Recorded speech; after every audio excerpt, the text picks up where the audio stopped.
Norway کا انوکھا جزیرہ جس کی کل آبادی صرف ایک شخص پر مشتمل۔ جب ہم یہاں آئے تو کشتی کا انجن بند کرتے ہوئے ہم نے سوچا کہ ہاں بس یہی وہ جگہ ہے ہمارے خوابوں کی تعبیر۔ یہ کہنا ہے ناروے کے دور دراز کے جزیرے کے واحد رہائشی موئے کا۔ موئے 20 سال قبل فروے نامی جزیرے پر آ کر رہائش پذیر ہوئے تھے۔ فروے ناروے کے دور دراز کے جزیروں پر مشتمل علاقے سلاؤنڈ میں سے ایک جزیرہ ہے۔ ناروے کے ان جزیروں پر 8ویں صدی عیسوی کے زمانے میں جو لوگ آباد تھے انہیں تاریخ میں وائکنگز کے نام سے جانا جاتا ہے۔ یہ لوگ ایسے مہمجو، جنگجو، تاجر اور قزاق تھے جنہوں نے 8ویں صدی کے اواخر سے لے کر 11ویں صدی کے اوائل تک یورپ کے وسیع علاقوں پر اپنی آبادی بنائی۔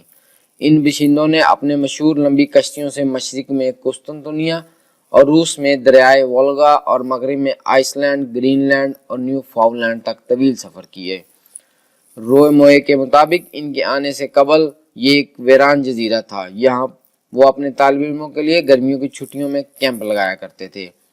موئے کا کہنا ہے کہ جب وہ اس جزیرے پر آئے تو یہاں صرف ایک ٹوٹا پھوٹا گھر تھا جس کی مرمت انہوں نے خود کی، اور اب ان کے گھر کو ملا کر یہاں کل 7 عمارتیں ہیں۔ اس جزیرے پر رہنے کی وجہ بیان کرتے ہوئے موئے کا کہنا ہے کہ وہ 8ویں صدی اور اس کے بعد یہاں مقیم وائکنگز کے قدیم روایات کو محفوظ کر کے اگلی نسل تک پہنچانا چاہتے ہیں۔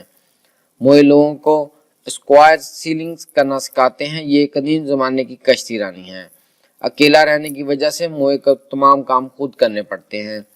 ایک بوٹ شٹل یہاں دن میں 2 بار آتی ہے جس کے ذریعے ضروری اشیاء، ڈاک، سیاح، آس پڑوس کے جزیروں پر رہنے والے لوگ موئے تک پہنچتے ہیں۔